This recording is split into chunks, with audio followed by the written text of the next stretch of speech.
Ternyata menjadi seorang web application developer terbagi menjadi 3 spesialisasi lagi. Saya mau bagikan ke Anda tentang bidang web application developer.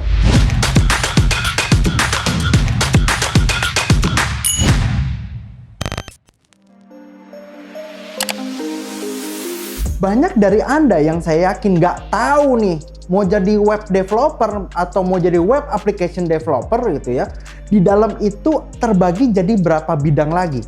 Ternyata bidang web application developer itu terbagi jadi 3 spesialisasi. Spesialisasi yang pertama adalah front end developer. Nah, jadi bagian front end ini adalah orang yang fokus di bidang UI dan UX. Jadi fokusnya itu lebih kepada tampilan dari si web itu sendiri.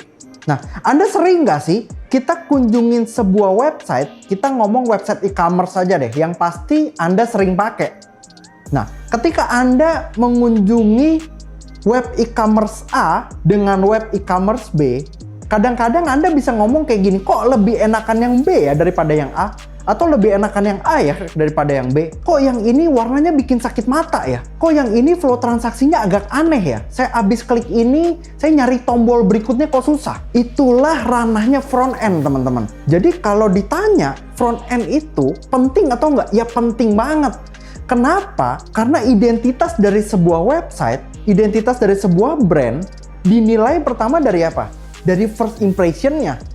First impression itu diwakili oleh tampilan dan experience ketika kita gunakan web aplikasi tersebut. Setuju aja atau setuju banget? Saya yakin siap dari Anda setuju banget. Sama kayak ibaratnya kita kenalan sama cewek nih teman-teman. Ya, kalau anak IT biasanya deritanya adalah ceweknya dikit nih. Ya, nyari cewek di orang IT itu dikit. Ya, kita mau kenalan sama cewek, first impressionnya apa? Ya looknya dulu, bener nggak? Kalau bentuknya udah bagus, nah boleh lah gitu ya di PDKT. Nah, itu intermezzo teman-teman. Ya, jadi Anda harus paham ranahnya front end fokusnya adalah tampilan, user interface dan user experience-nya. Itu ranahnya front end. Nah, tapi kalau misalnya front end-nya udah bagus, ada sesuatu yang lebih lagi yang kita harapkan dari sebuah web aplikasi. Ya, jadi web aplikasi itu tidak hanya bagus secara tampilan, tapi harus bisa melakukan berbagai hal. Contoh, user harus bisa melakukan pembelian barang. Ya, ketika melakukan pembelian barang, berarti ya ada transaksi di sana. Ketika udah terjadi transaksi, transaksinya harus dicatat. Kalau transaksi sudah dicatat, stok barang harus berkurang. Kalau stok barang sudah berkurang, berarti harus ada tabel pengiriman. Ya, kalau barang sudah dikirim, harus bisa dicek pengirimannya sampai mana. Loh, kok bisa web ngelakuin kayak gitu? Gila banget, Jack. Nah, itulah ranahnya dari back-end developer. Jadi sesuatu yang lebih lagi ya dari sekedar tampilan ya. Web aplikasi itu harus memiliki mesin di belakangnya. Jadi mesin ini yang ngontrol nih. Nah, makanya sekarang banyak perusahaan mengembangkan web aplikasi tidak hanya untuk interaksi dengan user saja.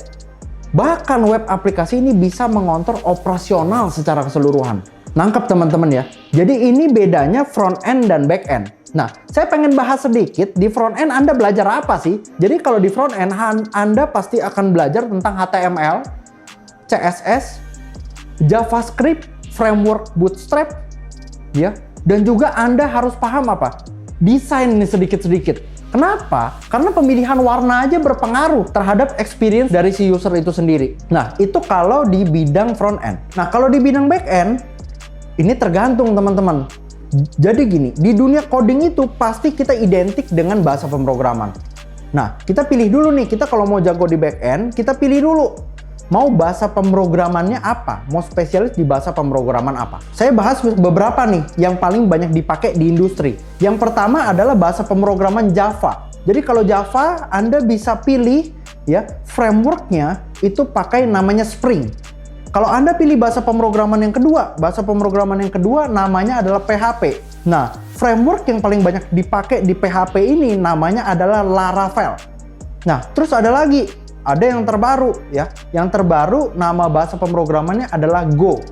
Nah, frameworknya namanya Gin. Jadi yang Java, PHP, dan Go ini ada sedikit perbedaan. Jadi kalau yang Go ini, dia konsepnya adalah microservices. Jadi aplikasi yang kita buat itu terbagi jadi modul-modul yang kecil-kecil sekali. Apa keunggulan dari bahasa pemrograman Go ini? Jadi salah satu keunggulannya adalah karena dibagi jadi modul-modul yang sangat kecil-kecil tadi, kalau satu modul terganggu tidak akan mengganggu modul yang lain. Nah, ini kelebihan dari bahasa pemrograman Go. Oke, ya. Jadi ini konsepnya berbeda. Kalau Java dan PHP konsepnya object oriented, kalau yang Go tadi adalah microservices. Jadi Anda bisa pilih nih, tergantung mau spesialisasi di bidang yang mana. Mau spesialisasi di bahasa pemrograman yang mana. Tapi Anda nggak usah terlalu takut dan Anda jangan fokus sama bahasa pemrogramannya. Yang Anda harus belajar itu adalah benang merahnya. Ya, oh kalau mau jadi back-end developer ternyata tuh harus kayak gini loh, flow-nya kayak begini loh. Saya kasih tahu gampangnya deh. Kalau kita ngomong soal back-end, intinya adalah CRUD ya. Create, read, update, delete. Oke, Anda harus paham itu. Anda paham lakuin itu, nah yang lain-lain itu adalah fitur-fitur tambahan yang menunjang Anda melakukan CRUD tadi. Oke, jelas teman-teman ya. Jadi apa? Bahasa pemrograman yang ada di backend ada 3 ya umumnya ya. Pertama bisa pakai Java, yang kedua bisa pakai PHP, yang ketiga bisa pakai namanya Go. Oke, kalau Java pakai frameworknya Spring, PHP pakai Laravel, kalau yang Go pakai Gin framework tadi. Ada juga yang tanya kayak gini, kalau pakai Java, pakai PHP bisa nggak dibikin dengan konsep microservices seperti bahasa pemrograman Go tadi?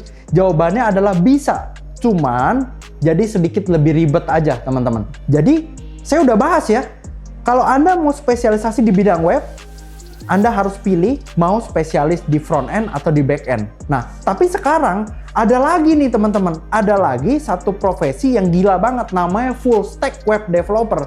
Nah, full stack developer ini ibaratnya Superman di bidang web application developer. Kenapa dibilang kayak gitu? Karena orang yang disebut full stack web developer, orang ini akan menguasai front end dan back end sekaligus. Berita bagusnya adalah ternyata ada satu bahasa pemrograman yang menunjang Anda untuk bisa ngedevelop ya front end dan back end dengan satu bahasa pemrograman. Bahasa pemrogramannya adalah JavaScript. Nah, jadi biasanya full stack web developer akan pakai ini nih, pakai bahasa pemrograman namanya JavaScript. Ya, di dalam itu frameworknya banyak. Ya, ada React.js, ada Express.js, ada PostgreSQL dan lain-lain.